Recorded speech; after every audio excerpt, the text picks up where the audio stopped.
UFC Vegas 96 goes down this Saturday night as we have Jared Cannonier taking on Borralho in the UFC's middleweight division. It should be a really exciting main event and a pretty quick night of fights overall, man. We only have 10 fights on the entire card. We have 2 Ultimate Fighter finales, which should be fun. But yeah, man, a really strange card from a gambling perspective. We have a ton of wide favorites. We have a minus 1100 favorite. We have a minus 900, a minus 500. So it's going to be a bit of a strange card to bet on. A lot of wide lines. But we're coming off a winning week finally, where we finally broke through for positive 5.35 units. Shout out to Dan Hooker, man. We really needed a big week, and we got it last week. So hopefully we can continue the momentum and have another winning week of picks and another winning week of our bets. So without any further ado, hit that like button, hit that subscribe button, put those post notifications on, and let's get right into the fights. In the very first fight of the night, we have a flyweight fight between Wang and Victoria Leonardo. Wang comes in making her UFC debut with a 5-0 record, currently the biggest favorite on the entire card with a minus 1150 money line. Just crazy. She's fighting Victoria Leonardo, who comes in with a 9-6 record, currently plus 650 on the money line. So a huge wide line here in this fight. I didn't know who Wang was before looking into the tape. You know, she's making her UFC debut. So I had to look into her career and her background in general. And she comes from a professional kickboxing background before transferring to MMA. And she's good, man. I know this is only her 6th pro MMA fight, pretty late into her career, already 32 years old. But she seems to be legit, man. Really good striking, really good kicks. What I really like about her is her punching. Her jab combinations, her 1-2 is really good. Really clean hand speed, really good straight rear right hand punch. And she's good, man. Very good footwork, very good lateral movement, very good space awareness. She seems to be the real deal on the feet. I do wonder how much finishing ability she will have in the UFC. She seems to be pretty okay with just, winning decisions as far as what I've been able to see so far. But she's clearly the better striker in this fight. On the other side, we have Victoria Leonardo, who has way more UFC experience. She's 1-3 in the UFC, been finished all 3 times. And what sticks out to me is, she's not that bad of a fighter. I don't really look at her as like, oh, she's a bum, she's trash, get her out of here. I don't really get that when I watch her fight. To me, it's more so the level of competition she's fighting is crazy, man. Like, I don't know who her manager is, but that person needs to get fired immediately, man. She is 1-3 in the UFC, been finished 3 times, and all 3 of those fighters that have beaten her are all ranked fighters now at this point. So she's gotten thrown to the wolves straight away in the UFC. The matchmakers do not take it easy on this girl, Victoria. Kind of crazy, and it seems that they're doing it again here and giving her Wang. Obviously, the UFC wants Wang to win this fight. No way around it. And I think that's what's going to happen. It's just about how the fight will play out. I do think this fight goes over 2.5 rounds, or at least over 1.5 rounds for sure. I do think that Wang will win a decision in this fight, and if she does get it finished, I do expect it to be coming in late. I'm going to go round 3 finish for Wang or decision for Wang in this fight. Overall, I do think that she has enough skill to keep it up on the feet to really defend the takedowns and defend the clinch from Victoria, because I do expect Victoria Leonardo to try and grapple in this fight. If she stays on the feet for 15 minutes, she will get outpointed and she will lose this fight, and she even might get finished again for the 4th time in the UFC. So I'm going to go with Wang in this fight. But it's just so crazy to me, guys. Earlier this week, she was around minus 700, and even that wasn't high enough for people to stop parlaying her. People are still betting on her. They're still, throwing money at her line, putting in her parlays. And now she's almost minus 1,200 on the money line. Hasn't even won a single round in the UFC yet. Kind of crazy in my opinion. She does have a win over Valentin about 9 or 10 years ago, which is impressive for sure. Very good striker. Obviously knows what she's doing on the feet. And you got to take her out of that element, man. You got to put her on her back and give her some tests there. So I don't think it's going to happen. I think Wang cruises to a decision or gets a late finish in that fight. Give me Wang, round 3 or decision. And up next, we have another women's fight, this time in the bantamweight division between Jacqueline Cavalcanti and Josiane Nunes. Jacqueline comes in as the favorite. She comes in with a 6-1 record, currently minus 200 on the money line, while Josiane Nunes comes in with a 10-2 record, currently plus 170 on the money line. Now, hot take for sure to start the card a little bit here. I'm going with the underdog. 2 fights in, I'm already picking an underdog here. I actually don't think there's going to be a lot of underdogs winning on this card, and I am going on a limb and picking this one. Josiane Nunes is a little gremlin. 'Cause I'm a gremlin. No way around it, man. She is tiny. She is 5'2", fighting a 5'8" woman in this fight. Every single opponent that Josiane Nunes fights will be bigger, taller, and longer than her. But she's a little bulldog, man. She goes forward, throws a ton of power in her shots. She's actually very sloppy, in my opinion. She winds up big time. She telegraphs her shots big time. You can see them coming from a mile away. But that's okay because as long as you're just going forward, throwing stuff out there, it looks good for the judges, man. I know it's not all landing. It doesn't look pretty. I mean, we just saw Dricus du Plessis look super ugly and then ultimately win that fight against Izzy Adesanya. Listen, I'm not comparing those two people in their fight style. I'm just saying you don't always have to be the more technical fighter and more, cleaner striker to win their fights, but we've seen it time and time again in the UFC. One thing that is funny about this fight is they actually have a common opponent. I was watching the tape on these two girls, and Cavalcanti fought Faris Zian in her last fight. And one thing I definitely noticed in that fight was Cavalcanti, in my opinion, is the better striker in this fight. She's a cleaner striker, better footwork, more technical with her strikes, with better defense than Josiane Nunes in this fight. And she's obviously way bigger, taller, and longer in this fight. And one thing that really stuck out to me was Cavalcanti's ability to land the low leg kick on Zion in her last fight. She went 11 for 11 on low leg kick strikes in that fight. And I think that's going to be there big time for this fight against Nunes. I think Nunes will come out going forward like she always does. A lot of forward pressure, getting in the face of Cavalcanti, bringing the fight to Cavalcanti. But ultimately, Cavalcanti circling from her, using her footwork to stay safe, and then trying to get ahead on points with those leg kicks early. I do think that Cavalcanti will be attacking the legs of Josiane Nunes as Nunes goes forward in this fight early. But I actually think that will leave her open to get caught up top, man. Josiane Nunes throws wild. She throws reckless. And all it takes is one of those punches to really stun Cavalcanti and really sway the judges' minds, in my opinion, in that round. We're fighting in the small Apex cage again this week in the UFC, and that leaves less room for fighters to circle and move around. So I feel like there's going to be a lot of action in this fight. I do expect Josiane Nunes to be the one pushing forward, pushing Cavalcanti onto the warning track, and even pushing her against the cage. And I'm going with the underdog here. I'm going with Nunes to land the cleaner strikes, the more powerful strikes, the more damaging strikes, even though Cavalcanti should definitely have an easy time getting ahead on points, getting ahead on volume, and really damaging that lead leg of Nunes. I do actually expect Nunes to try to initiate the clinch in this fight, and from there, try to take down Cavalcanti. I really doubt that Nunes will be able to land an open mat takedown in this fight on Cavalcanti, so I do think that she's going to have to try to approach getting the takedown from the clinch, from cage pushing in this fight. I wouldn't be shocked if it happens, man. Give me Josiane Nunes to win that fight as an underdog, and I'm picking her to win via decision.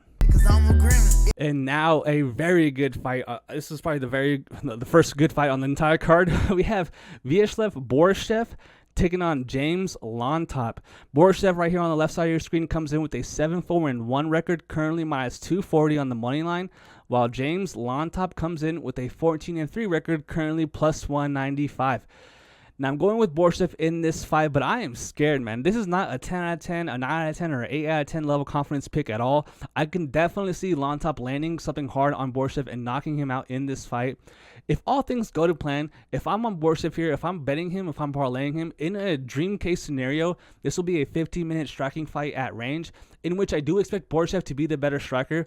But in the worst case scenario, even in the best case scenario, that's 15 minutes at range, at distance here.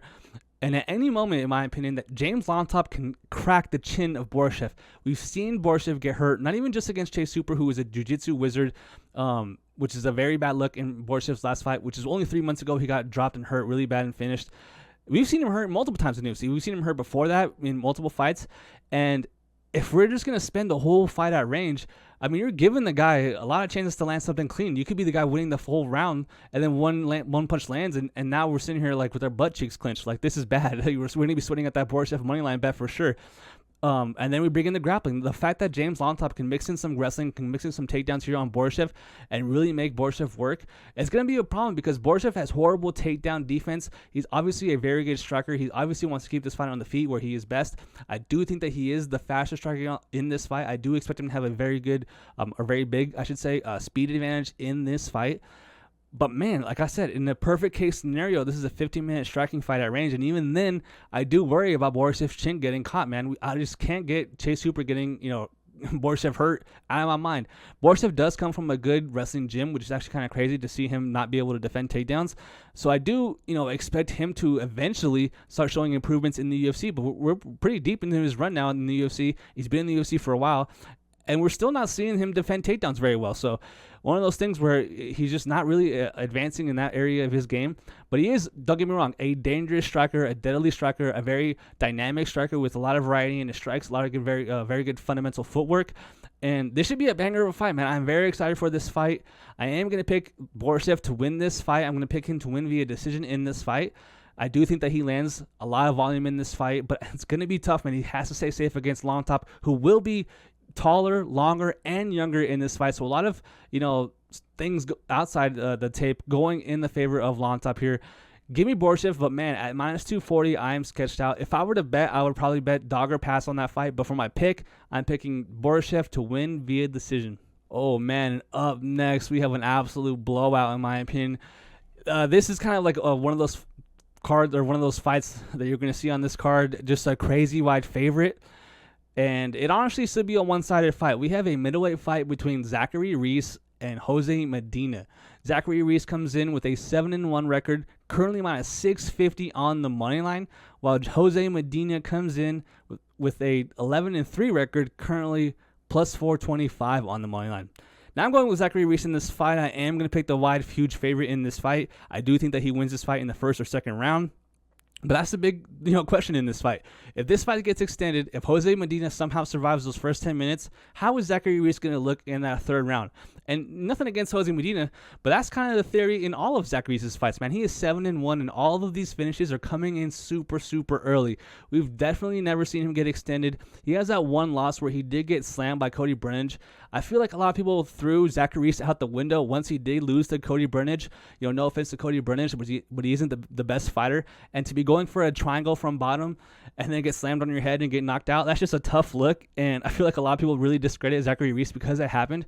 But not me, man. I do think that he's a decent enough fighter, or even a good fighter, in my opinion, to where he has very good ground game, right? Really good jiu-jitsu, decent wrestling.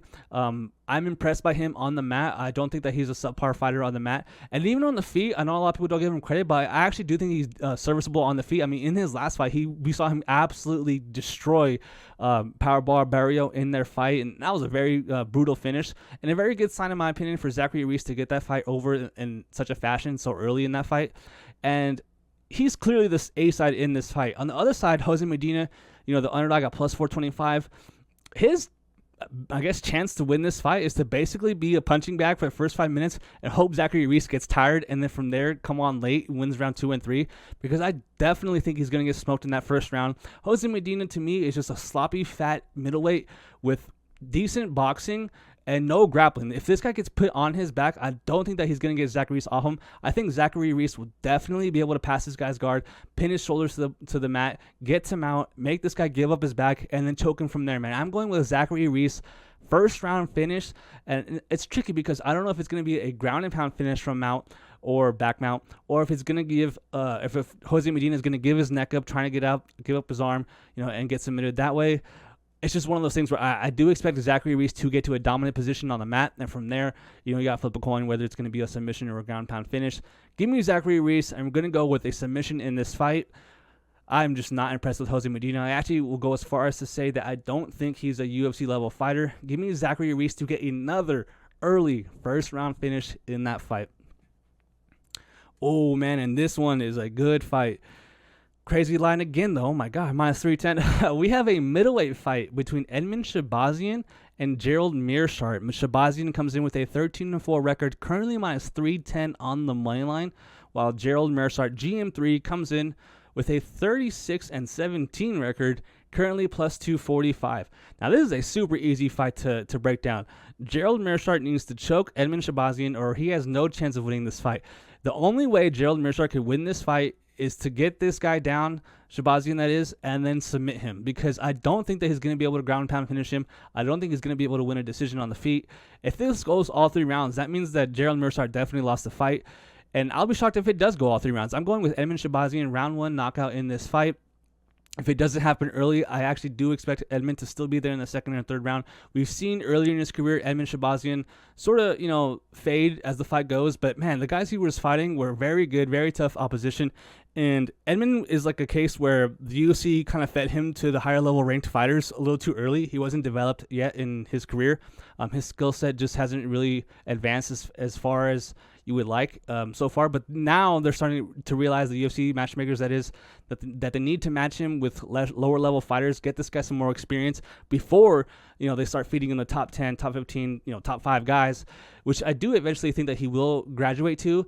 But for now, man, it's easy, man. Just don't get Gerald Meerschaert grab you, and you'll be fine, man. I think Edmen Shahbazyan, way cleaner striking, way more power on the feet, way more dynamic of a striker, way more minute and moment winning ability on the feet. Just everything on the feet is going Edmen Shahbazyan's way, man. We've seen GM3 get one punched, sent to the shadow realm by someone like Hamza Chimaev. I think it's going to happen again. I think he gets backed up on the winning track. I think Edmen Shahbazyan finishes him, goes to the body, then goes up top. I'm going with Edmen Shahbazyan, round 1 knockout.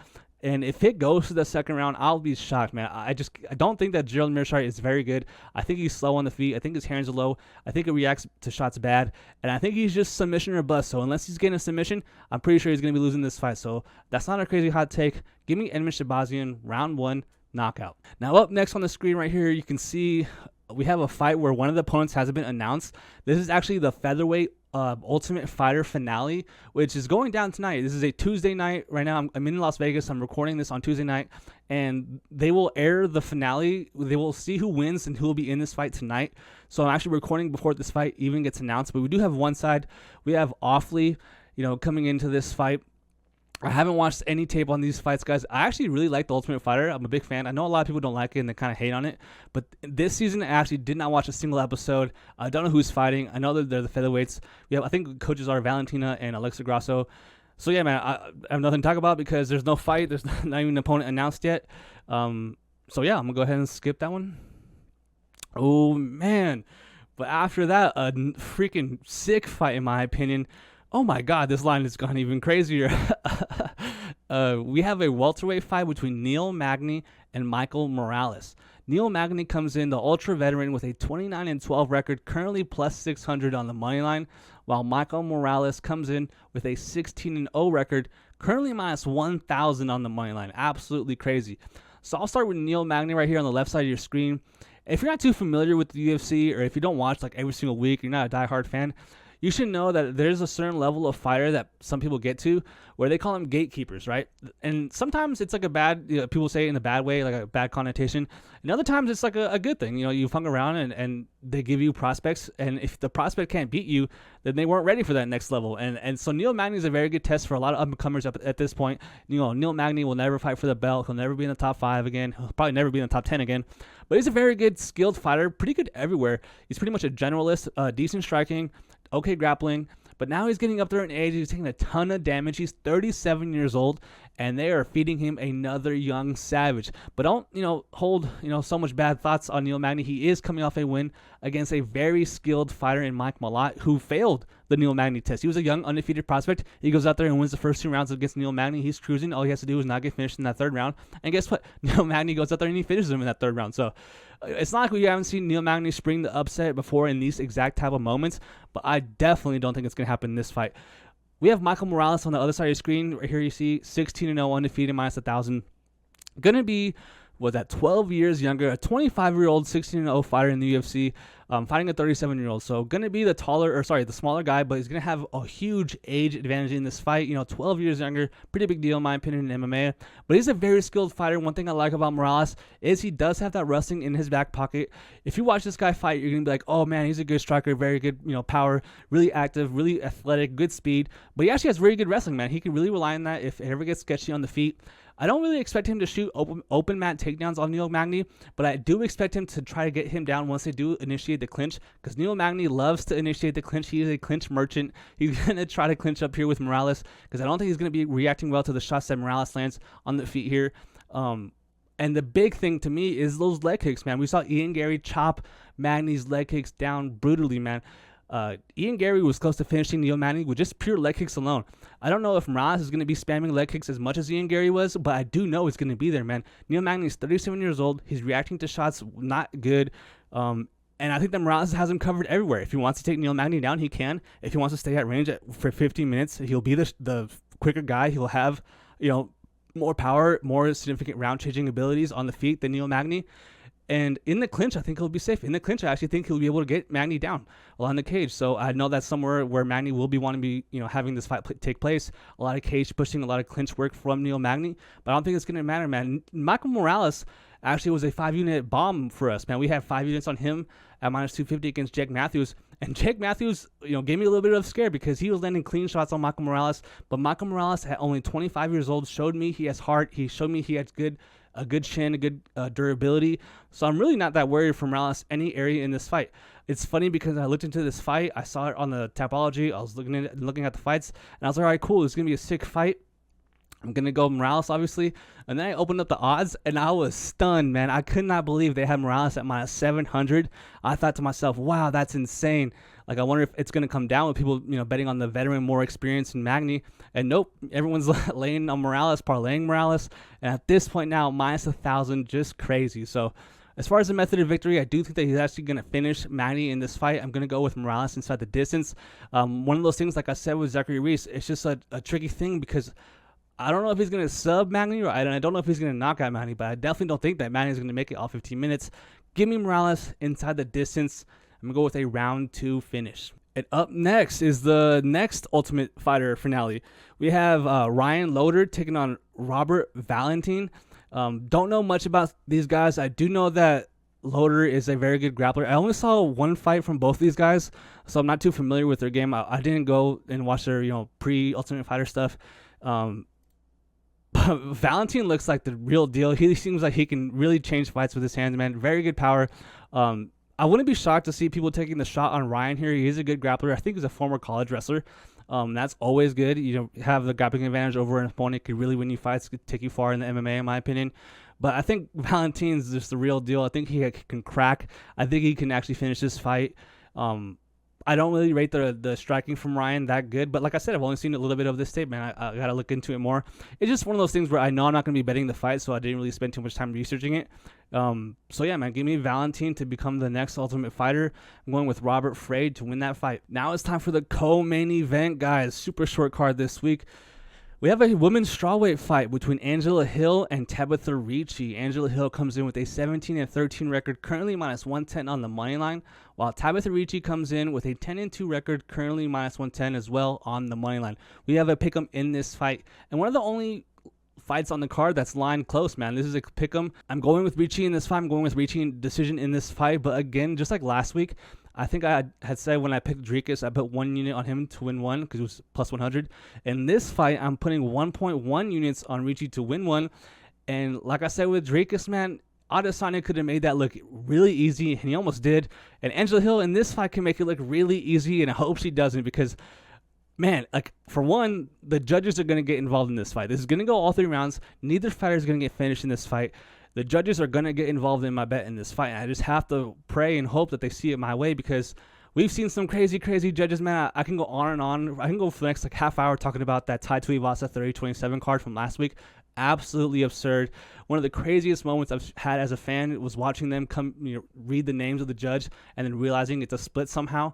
Oh, my God. I'm just happy Rosenstruck won that fight. But we live in a day, we bet on sports where we get those type of scorecards, man. It's hard to trust these judges, man. So, and that's the thing with Angela Hill. For some reason, and Ricci, really, for some reason, the judges hate Angela Hill. There's been times where, in my opinion, I thought she has won fights clearly 2 rounds to 1, and they gave it to her opponent, man. For some reason, if it goes to split, Angela Hill always gets screwed.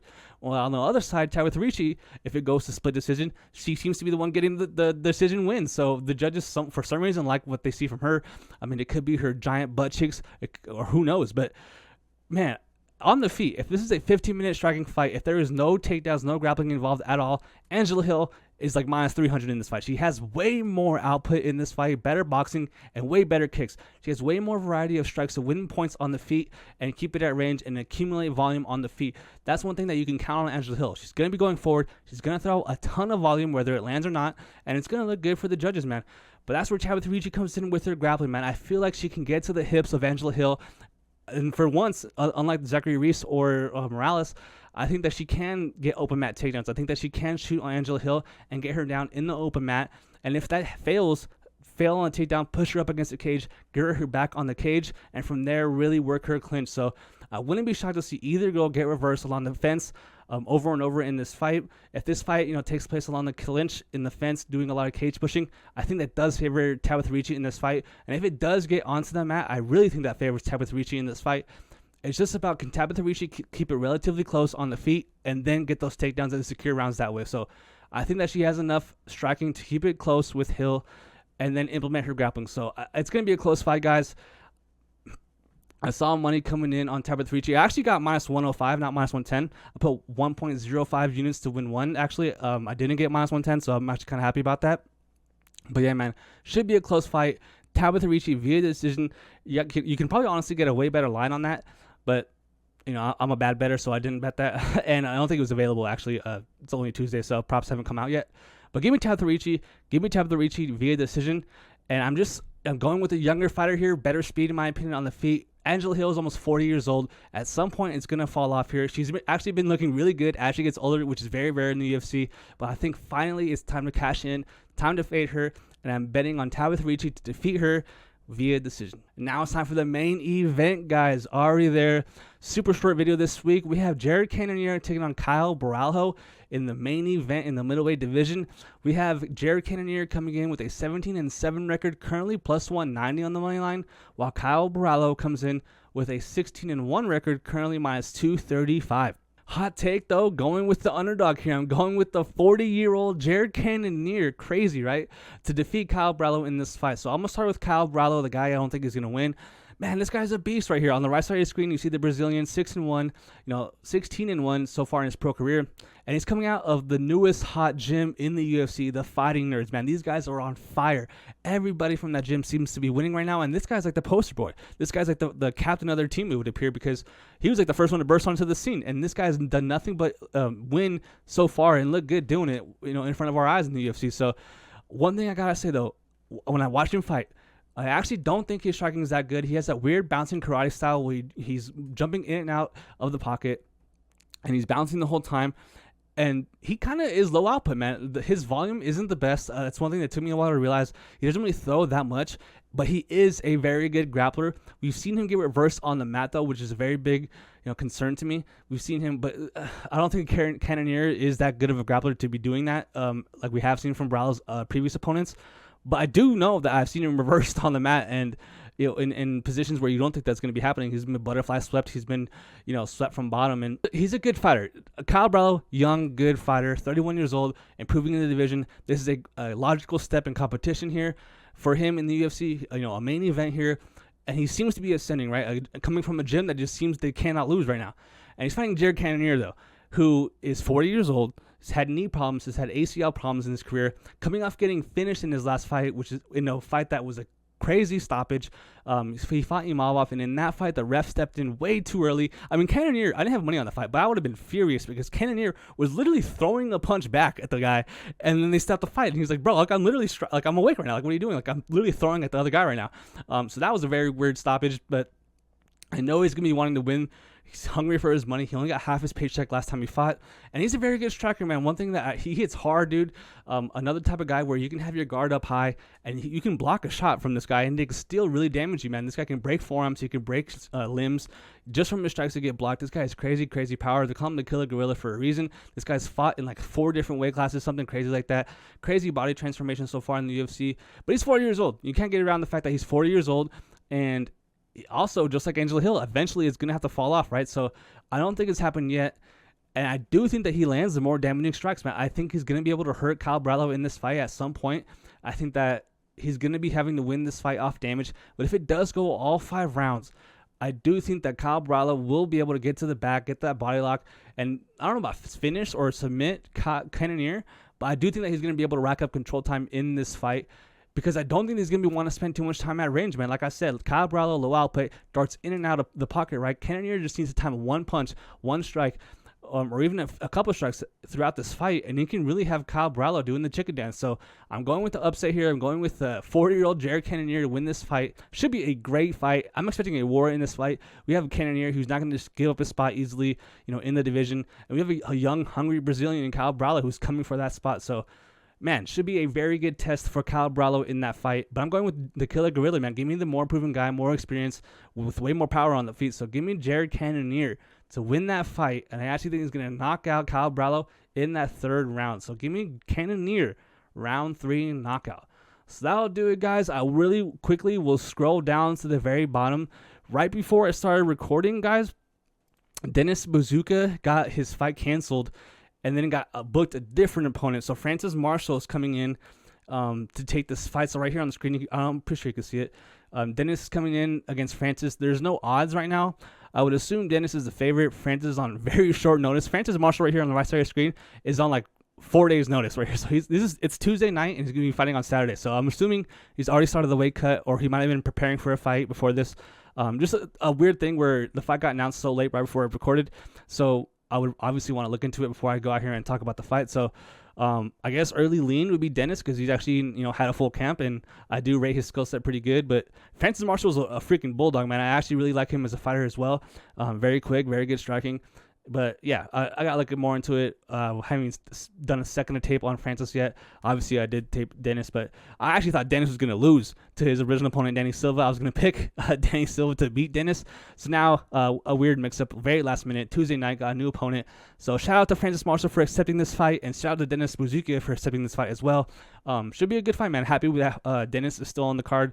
Should be good, man. So that'll do it for this week, guys. Super short, quick video, right to the point. A lot of wide favorites, so we have to be careful with our bets this week. Due to popular demand, though, last thing I'll say on this week's episode is that the lock of the week has been requested to be brought back. So starting next card, we will have our lock of the week 5-unit max bomb bet back weekly on our show. Lock of the nights, right? I would tell you to bet 5 units on the bet. It has to be minus 250 or better. And that's basically the only bet I want to win on the card. I really want to make sure you guys win some money. And we haven't done it in forever because of all the controversy with that guy, Lock of the Night, who was stealing people's money. And so I just kind of wanted to get away from the words Lock of the Night, and I never really brought it back. I think we went like 14-5 on those bets. We won a ton. And yeah, man, so we're going to be bringing it back next week. This card, there's absolutely no way you can have a lock, dude. This card is super sketchy. But there's a break next week, and then after that, the next card, we will be bringing it back. So look forward to that. Thanks so much for watching, guys. Good luck on your bets, and I'll see you guys next week. Peace.